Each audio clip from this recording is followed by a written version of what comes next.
But it is nice to get a bit of exposure, I guess. I thought I'd actually start a little bit on kind of background, how do I came to be designing and building GOTO, mainly maybe for the benefits for some of the sort of younger people in the audience.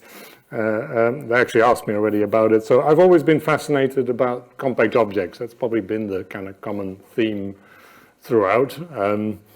So, this is the obligatory introduction. We think we know how, we thought we knew how compact objects formed, the initial final mass relation, depending on the mass of your main sequence star. You can produce, in most cases, you'll produce a white dwarf remnant.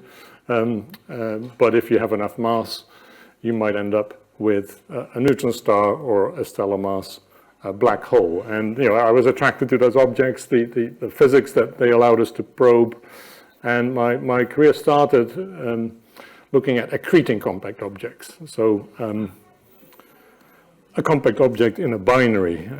So again, all of this, to talk about this properly, is a seminar in itself. But binary evolution, I hope most people now agree, is something that you can't ignore. It shapes the populations of all galaxies. But again, I was more interested in the weirdos and the extremophiles, if you like. It is also pathways to produce some pretty extreme objects, compact binaries, double degenerates, type 1a explosions, and a lot in between. And it quickly gets really complicated.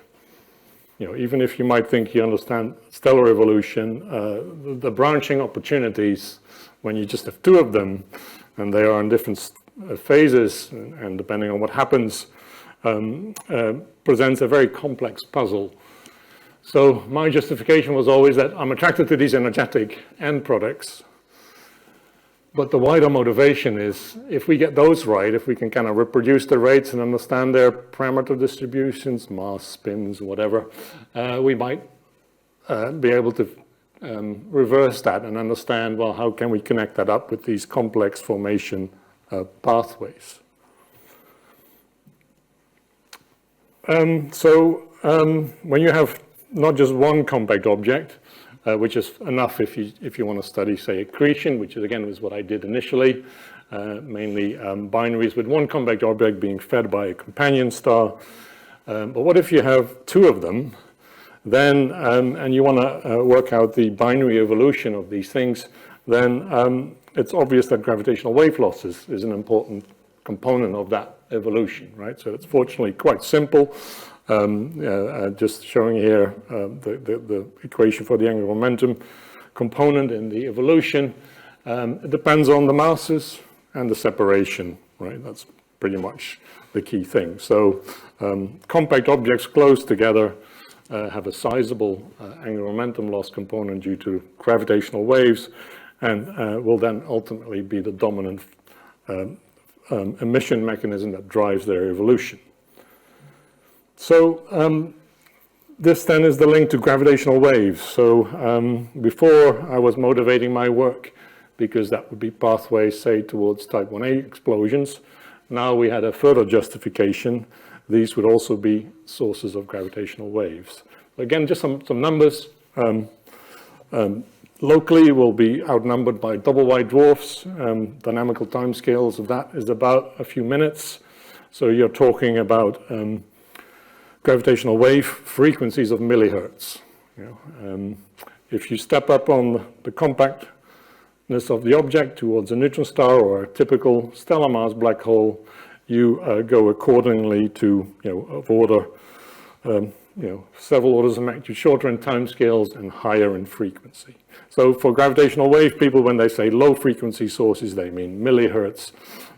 White dwarfs, when they talk about high frequency sources, they mean 100 hertz to a kilohertz, which is neutron star territory. So just like we know now the electromagnetic spectrum very well and exploit the access we have to both extremes and anything in the middle with our fleet of satellites and telescopes, there is also a spectrum of gravitational waves, and because it's driven by this dynamical timescale, the frequency of the wave is set by the dynamical timescale of the source. This wave speed is the speed of light. So, there's a very tight connection between the frequency of the gravitational wave and the source population that would produce potentially a wave at that frequency.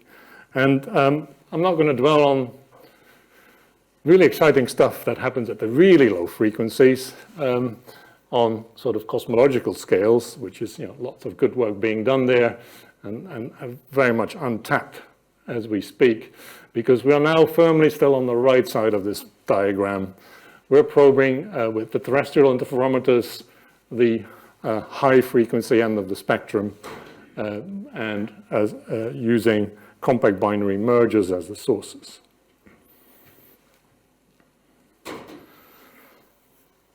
Just to link briefly back to the kind of binary evolution, right? So you've got to, first of all, form a whole family of double degenerates of various kinds, and then hope that they get close enough, thanks to common envelope evolution and all these things, that they will actually merge in a Hubble time.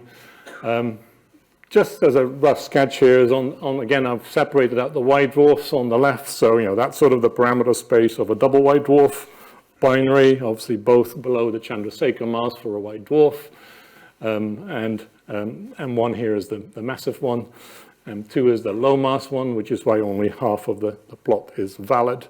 And already there's a fair bit of complexity there, and it goes back to those explosions that I referred to earlier, that towards the top right, you have your type 1a progenitors, but even at the low mass end, some pretty fascinating opportunities for detonations and extreme objects. On the right, the high frequency sources, keeping it simple, right? So you can have any combination of neutron star and black hole, binary neutron stars, binary black holes sitting at the massive end. And then at the moment, we have a poorly defined mass gap, right? We have the Chandrasekhar limit of a neutron star, 2.5, 3 solar masses. Stellar mass black holes tend to prefer to be closer to 10 solar mass, so there is a clear gap there. But potentially there could be sources in this mass gap of parameter space as well. So before I go to GOTO and high frequency, I just wanted to step back briefly to how I actually, career-wise, first got focused on gravitational waves, and that is because I did used to work more on white dwarf binaries earlier in my career, is looking actually further ahead. So this was looking ahead at space-based interferometers, LISA, the low frequency regime, where the galaxy is littered with, and we knew that already, many double white dwarf binaries. And one of the challenges, although for me it was more an opportunity, is that if you make this usual plot of the frequency of your gravitational wave detector and the strain, as they call it, but let's call it amplitude sensitivity limit that you can achieve, that you're literally bombarded with white dwarf binaries in the galaxy, to the extent that many of them, most of them, you can't resolve as sources, and they will actually present an unescapable astrophysical background. And any more fancier objects that you might like to see, you can, but these sources will astrophysically elevate your background. They exceed the LISA nominal instrument sensitivity quite quickly. And again, it's just a number game. There are more white dwarfs in the universe than neutron stars, so again, some rough numbers in terms of what you need to think about 100 million mergeable double white dwarfs in the galaxy. About 10,000 of those would be resolved by LISA. The rest would form that unresolved background. And then the numbers quickly drop when you go to the more exotic combinations. So I spent quite a lot of time studying galactic double white dwarfs, as I said, partly because there's potential pathways towards type 1a explosions, but also since these would be resolvable sources with LISA.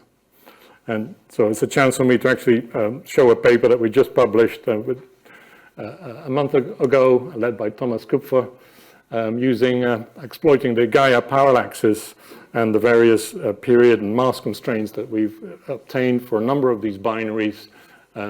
So this shows, it's the same sort of plot, but now the data points are actually known sources, right? So one big plus we have when your main sources are nearby, we know where they are, we know exactly what they are, we know their periods, their period derivatives, their masses, all there is to know, and that really assists, it makes it very easy to predict what signal they should be in LISA. And if you look on the sub-panel on the right, it shows you how many of these are detectable within a certain number of months.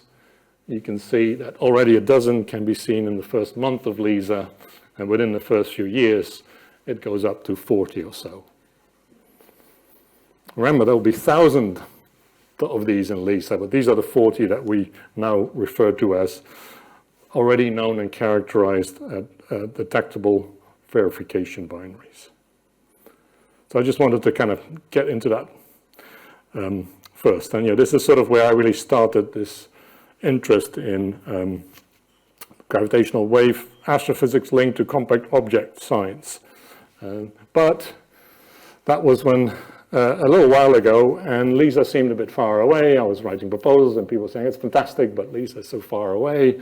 So that made me think a little bit more about, okay, what's happening sooner than LISA? LIGO. LIGO had been sweating away for decades at hammering down the high frequency sensitivity limits with various upgrades, and they were finally getting towards interesting limits where an astrophysical detection would not be unlikely anymore. So it's a while ago now. That's still, but that's when I started to switch a bit over into more LIGO science, since there was a bit of a gap before LISA would fly.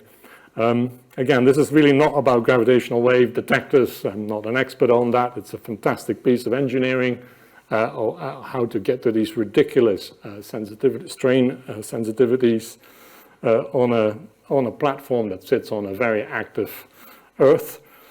So it's an amazing achievement, and it was all about getting the noise down, right? So this is some sort of gearing up.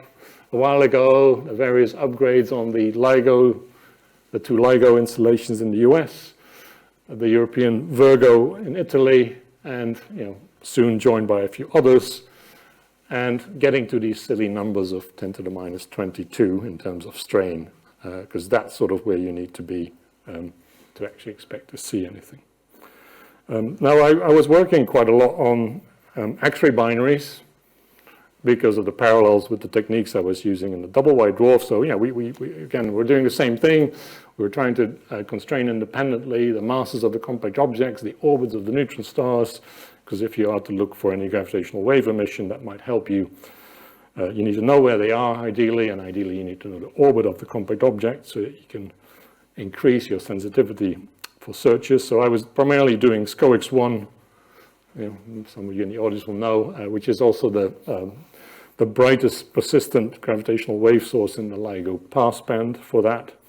But of course, the action really unfolded with the mergers in 2015, when everyone was surprised that the first detection was not a binary neutron star merger or a continuous wave source like SCOX-1, but a remarkably massive black hole binary, which gave this beautiful classic in-spiral signal, this chirp, right? You get your sort of fairly Newtonian in-spiral, where that equation I had on slide 2 is actually a pretty good prescription. Then you've got to start worrying about relativistic effects, and then you get a merger, a ring down, and potentially some quite complex physics that will decide what actually happens with the remnant. In this case, it was clear you had about 70 solar masses available, about 63 survived in a post-merger black hole, and the rest of the rest mass energy was lost through this gravitational wave chirp.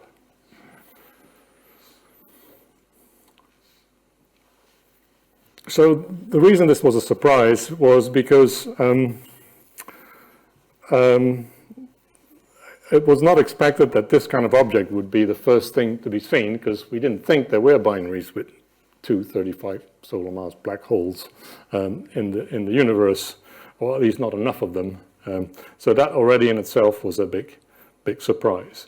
But the sensitivity was clearly there, and over the last years have been continuously been improved and has been pushed down. And we're about to start the O4 science run in a few weeks' time. So this now gets me back closer to my GOTO project.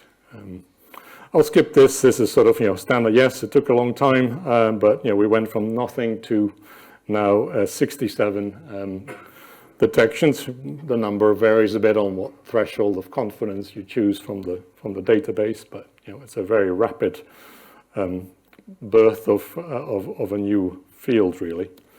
So yeah, just on that black hole mass that I alluded to, and again, this connects to what we used to do is use galactic X-ray binaries, determine the masses of their black holes. They seem to be fairly well constrained. Black holes were pretty much 9 solar masses, plus or minus a few.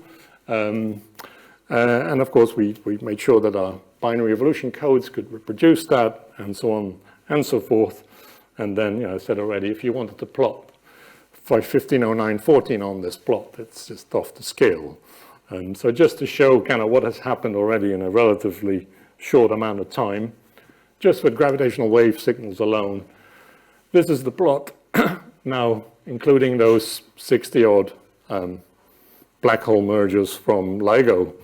This very amazing tail towards very massive, substantial tail towards very massive black holes, which we didn't think could be formed.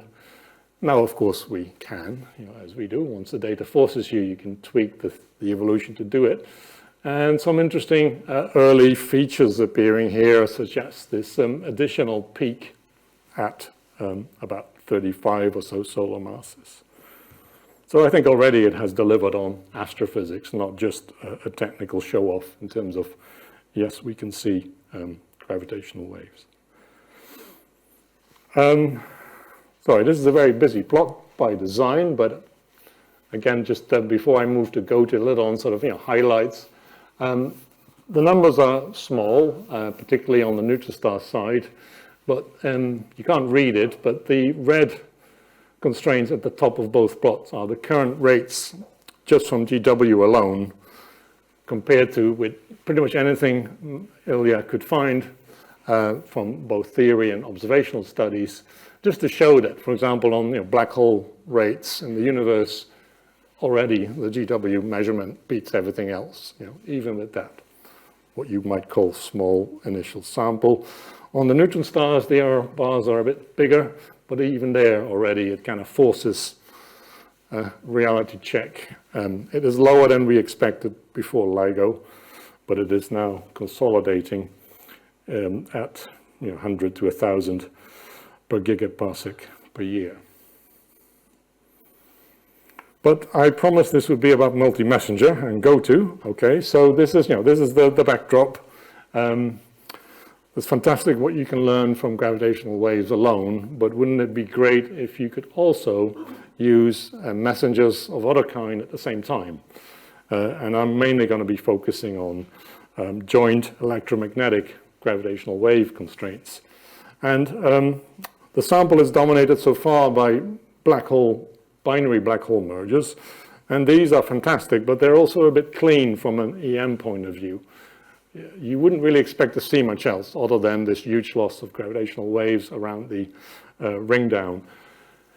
So you really want a neutron star involved to expect some sort of disruptive process that would produce ejecta, jets, disks, transient disks, and rotationally supported intermediate magnetars and whatever.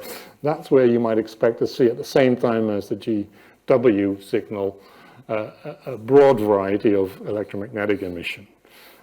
So in that sense, personally, I would have rather have seen more neutron stars than black holes, but that time is still to come. Now, it quickly gets very complicated. You go from these fairly simple, pure gravity black holes. Black holes have only a few parameters, so even modeling their merger these days is actually not too difficult, Trying to model the merger between two neutron stars is a whole different story. We don't even know the equation of state of a single one, let alone know quite what happens when you get into this regime.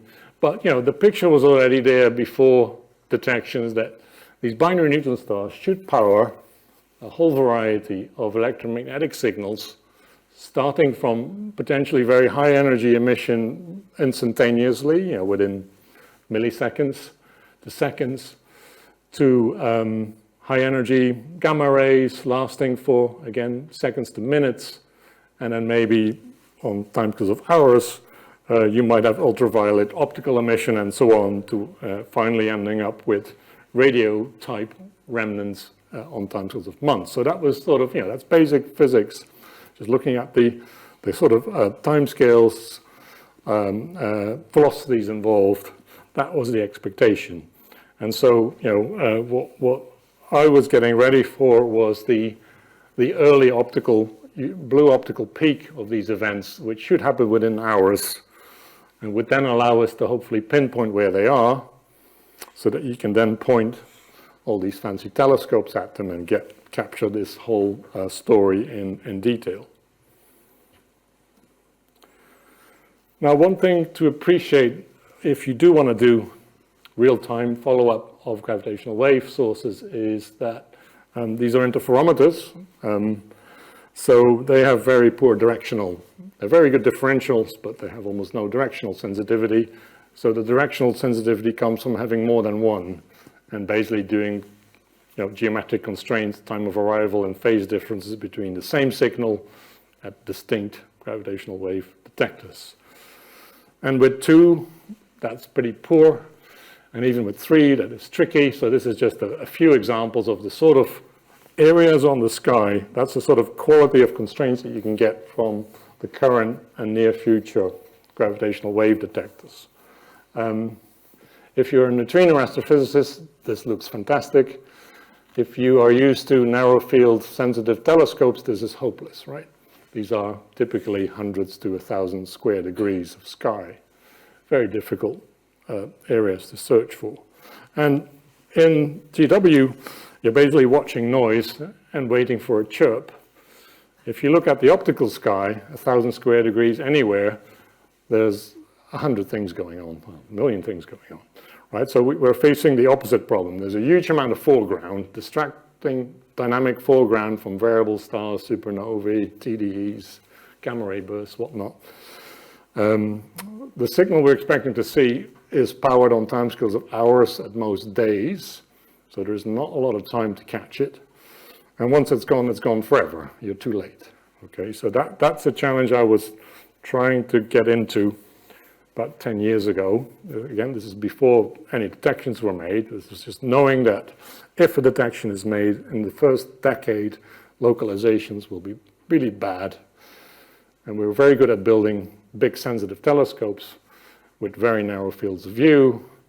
We need to cover that in the middle, what will locate it initially so that we can use these telescopes and point them.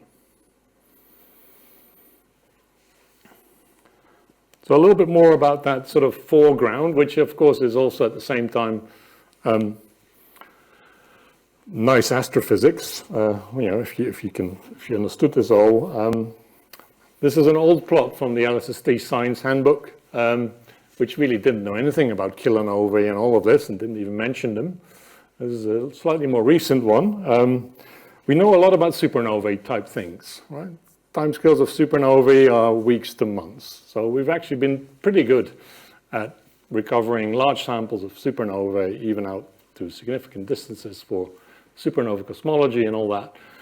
But that's actually slow these days. That used to be considered very quick, responsive transient science. If we want to do binary neutron star mergers, we've got to move a couple of orders of magnitude to the left. We go from weeks to hours. And so that's the challenge.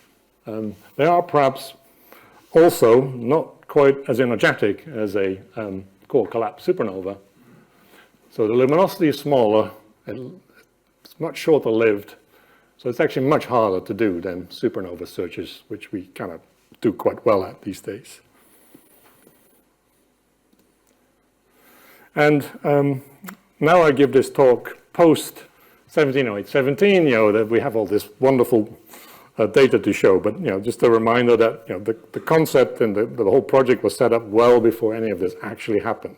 This was trying to be a bit optimistic and expecting it to happen, but now I guess we have this lovely first example of a binary neutron star merger, which delivered on the multi-messenger promise. We've got particles, high energy emission, gamma ray bursts, radio compound jets, ultraviolet, kilonovae, the works. It did indeed show exactly what we were hoping for could happen if an accessible binary neutron star merger goes off.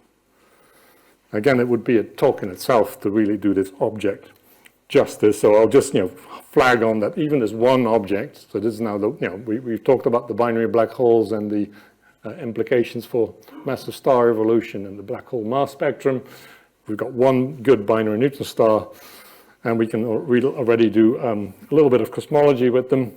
We've learned a lot about our process, nuclear synthesis, and we've convinced ourselves what we expected, that this is what short gamma ray bursts are driven by. So this is exactly what we want to do. We need to do it more often. And why did we do it before GOTO was working? Is that in the case of 1708-17, we were a bit lucky. Virgo had just joined the detector family. As I said, localization with just the two LIGO detectors is really bad always. But if you have a constraint, even if it's not a detection, then even just having Virgo live really helps. So in green are the combined LIGO-Virgo contours. In this case, Fermi saw a gamma ray burst, again with by itself a fairly poor localization, but it was consistent with the northern lobe of the joint GW constraint, and that immediately shrunk the attention to that dark green area marked here. And that was much smaller than anything else we'd seen so far. Remember that sky plot I had, these big arcs. This was now something that was maybe 40, 50 square degrees, not 500 or 5,000 in some cases. And that's why, we pulled that one off without necessarily having to involve we could just look at any telescope that was available and people spotted it.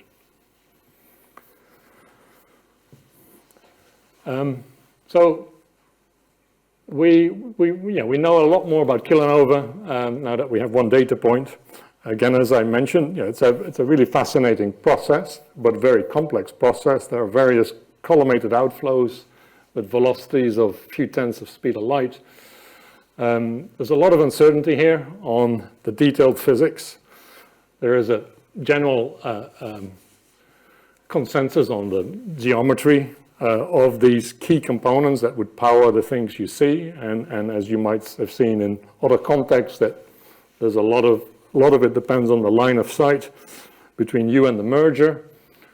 If you see this thing on axis, you'll see the full works. You see the gamma ray burst and the very high velocity jet. And then some of these other components are more off axis that you might see at intermediate inclinations. And then finally, the gravitational waves are the most unbiased because we don't expect there to be much sort of dependence on angle for those. So, we've started a whole new field here. I'm really running through a lot of potentially very exciting stuff because I want to have enough time left for GOTO, but I do want to get this point across that it's still early days, but I think it's already been pretty impressive what we've been able to learn from this early sample of objects. And again, if you're interested in jets or high energy physics, this is exactly the sort of stuff that you'll appreciate. But, that's only one object. And so, GOTO is really about doing this systematically in conjunction with other searchers and other complementary facilities. My experience is that the first object you find in any class, you assume is the prototype, the reference point, and then you find more, and it always turns out to be the weirdo rather than the standard. So let's see about that. But for now, with one, I guess we take that as, that's what everyone uses as, this is what a kilonova does, this is how bright it is, this is how it evolves. There is some early evidence,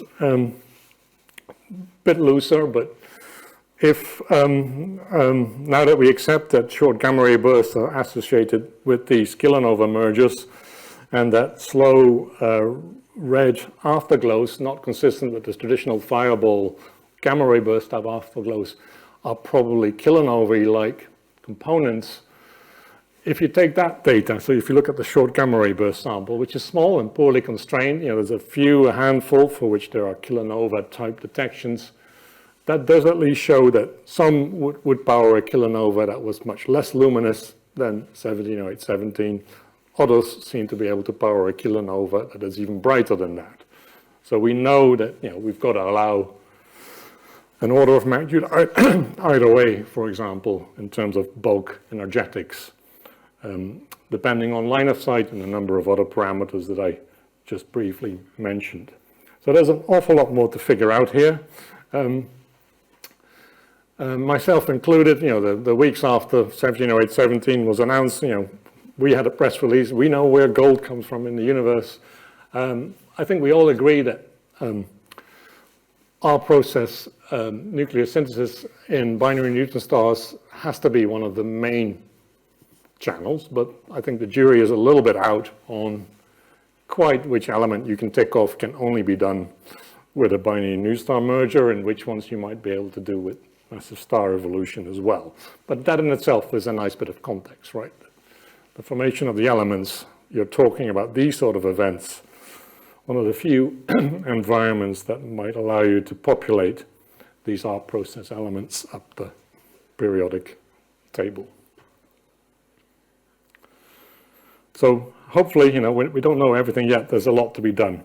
There is diversity. We will, for now, we'll take 170817 as our reference light curve and see what we might see, but there'll be quite a bit of diversity.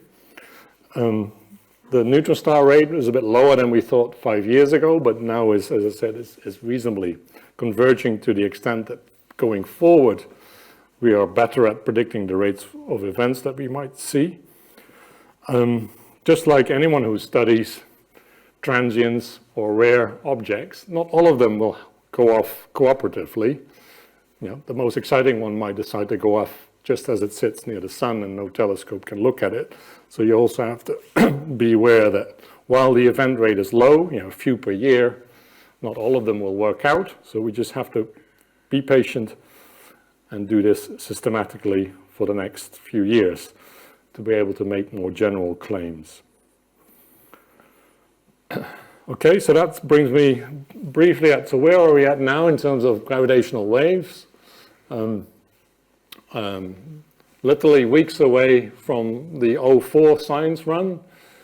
There's been a long gap, longer than planned due to the pandemic, between the end of the last science run, so that 67 black hole sample was everything detected up to 2020. We've had 3 years of no GW detectors live, combination of planned upgrades and delays.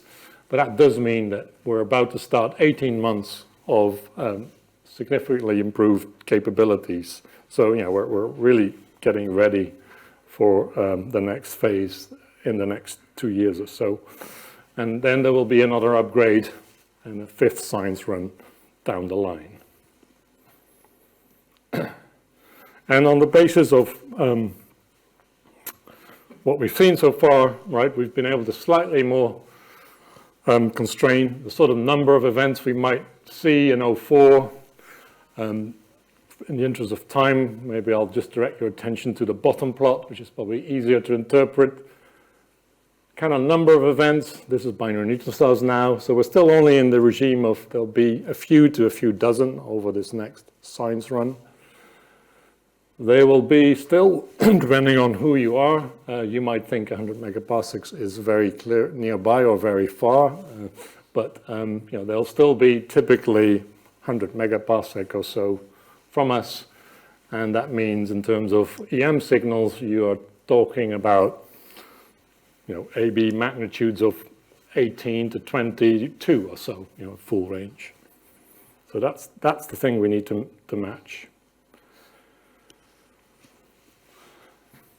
So, GOTO, the Gravitational Wave Optical Transient Observer. It started off really as mainly Warwick and a few people at Warwick and Sheffield seeing this gap and thinking about how it could be addressed, exploiting a bit our heritage from galactic science and building bespoke, wide field, fast cameras and instruments.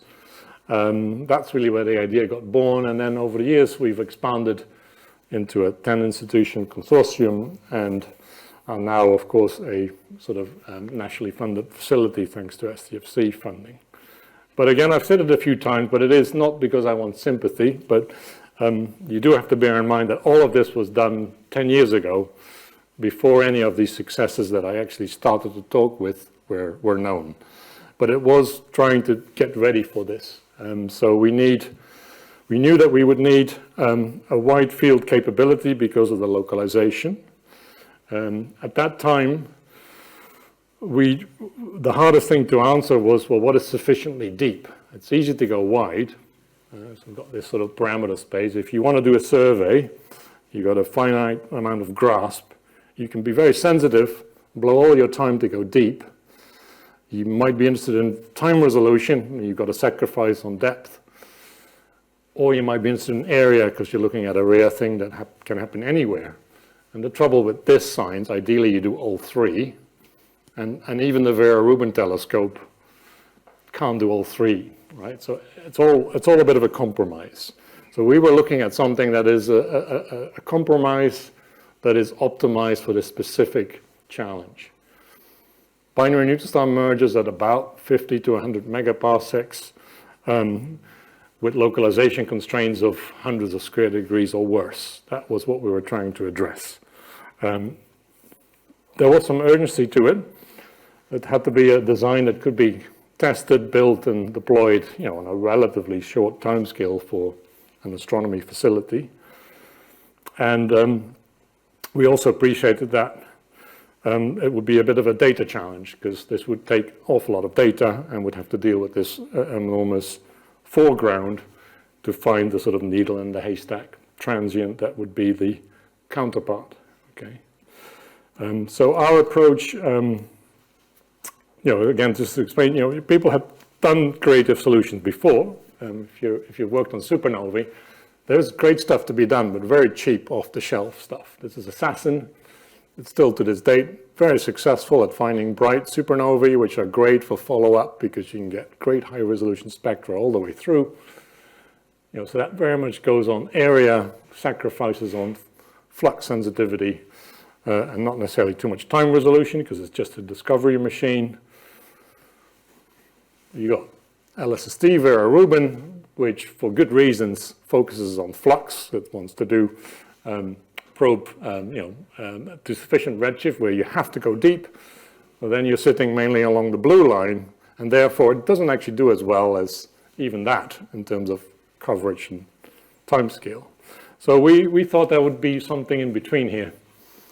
Not quite as basic as that, not quite as expensive as that could still make a substantial impact and fill a gap. And so, again, this was inspired by colleagues who've done clever stuff on planet transit discovery, where fortunately you have lots of bright stars nearby, so you can really go wide and shallow using an array approach. You just built lots of small, cheap unit telescopes and you cover a lot of sky. So that was one key principle. Not the monolithic Vera Rubin type, traditional approach for survey astronomy with big, expensive wide field telescope with a big focal plane array. Great if you have the money. We wanted to do something a little bit different, which could scale better in terms of cost. So we ended up doing lots of simulations on what is enough and what's too cheap and what is still decent, and ended up on a 40 centimeter wide field optical telescope could actually go deep enough in minutes. And if you could afford a good number of them, collectively would cover enough sky quickly enough.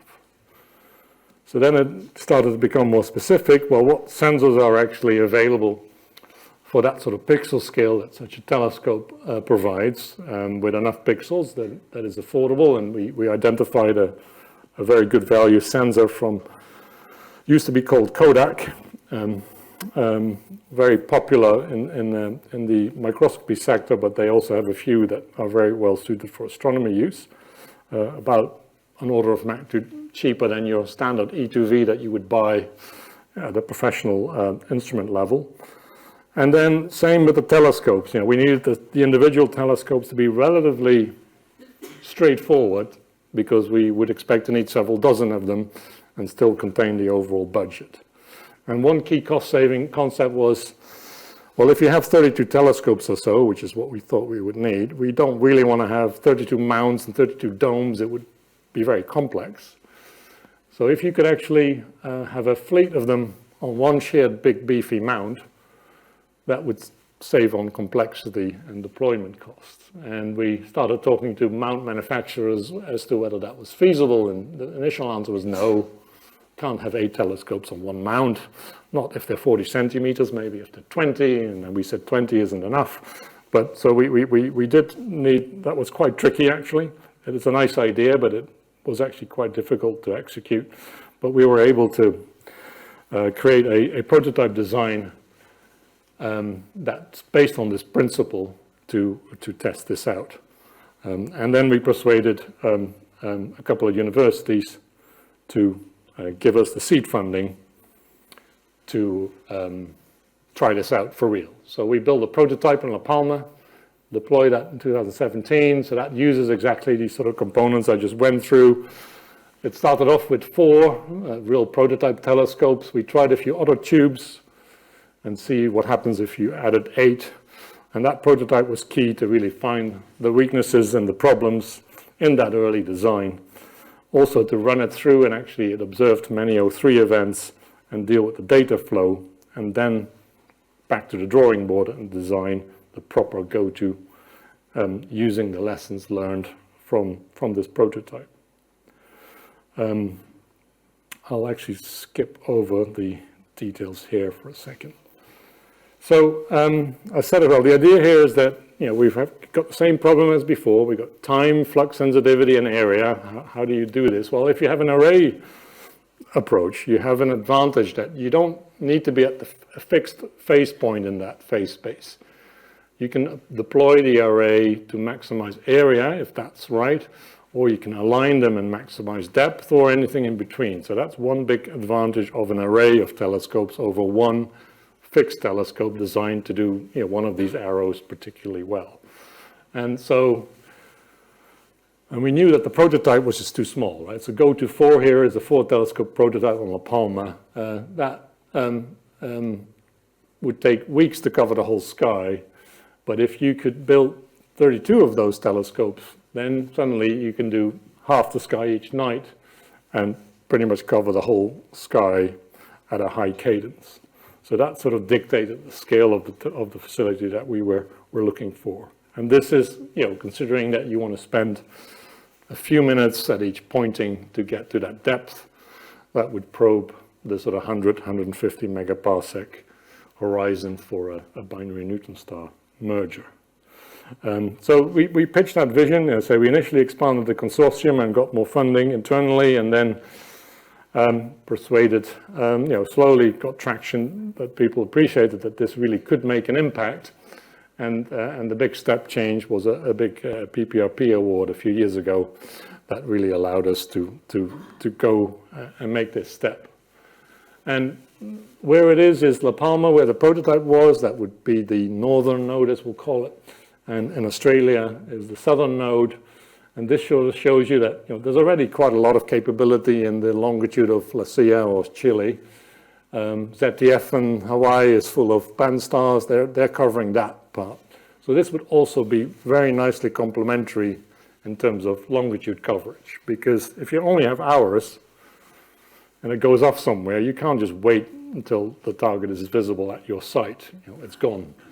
So also having that sort of global network made these 2 locations ideal. So we've been very busy just building. we end up making something that looked, a lot more refined than the prototype, as you expect. So here is our sort of standard unit, as I had the concept of earlier. So it's a really big, heavy-duty mount with about a ton payload, so that it can have 8 telescopes on it. There's no person in the picture, unfortunately, but it's a pretty big beast, actually, one of these. And by using an equatorial mount, you could actually use the telescopes as counterbalance to each other, right? So you don't waste anything on counterbalances. You just use a symmetric distribution of telescopes. So that gives you 8 telescopes per mount. And we needed 16 telescopes per site, so then we just cloned that. And that's the La Palma node that was finished last year. Then we've been very busy in the last few months replicating that. So there's just a couple of pictures to clone that and build the exact same hardware in Siding Spring in Australia. So that's literally pictures from the last few weeks. The team is still out there. And we've now cloned that and are commissioning, and I've done actually pretty well on that because it is a copy of La Palma, so all the problems were identified last year in La Palma, and now we can go very quickly in Australia. So, this is what we have now. Spot the difference. 32 telescopes, about 5 square degrees per telescope. So that means each site has an instantaneous coverage of 88 square degrees on the sky. That's pretty big. Each of these telescopes has 50 megapixels, so that gives us 800 megapixels in this array per site. We have a filter wheel, and as I said before in those simulations, this sort of facility allows you to plow through of order 10,000 square degrees per night per site at an interesting depth, okay? And room to go slower and deeper or faster and shallower should the science drive you towards that. Right, I appreciate I have to wrap up. So I just wanted to say, and I didn't know that, way too many slides, but if there are more technical questions, we can come to that. Sorry, I'm just going back. So I didn't really have time to get into the data flow side, right? So if you have 800 megapixels per site with a typical exposure time of 45 seconds, you can do the numbers. That's an awful lot of data.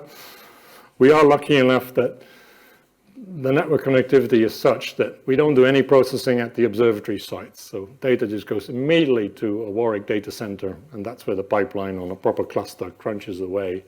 But this is real-time reduction too. You can take the data very quickly with a robotic telescope, but if you don't reduce it and analyze it and got candidates, so that was also a pretty big challenge, but fortunately doable these days with modern machine learning algorithms and compute power. We can actually go from raw data to source candidates in about 10 minutes from shutter open at the remote sites, which is every minute matters potentially in this game. So we think we're ready, just about. We had hoped to be ready a few months before 04 starts rather than 2 weeks, but better than too late. We've characterized our equipment. We think we are hitting the right metrics. So again, these are some illustrative light curves of EM kilonova components on the timescales of the first few days that you might expect at the sort of distances of events that 04 will be sensitive to. So we do think we're hitting the right parameter regime here and should be able to find most BNS counterparts. So I think I'm just going to leave my summary slide and leave some time for questions. I think it's been a pretty exciting time already in gravitational wave astrophysics. I wanted to make sure you appreciated that the gravitational wave signals alone in themselves are already fantastic, but it's the multi-messenger where we really are at the start of it. And I hope that our hard work on GOTO will come to fruition in the next few years, and it can demonstrate what it was designed to do. So thanks for your attention.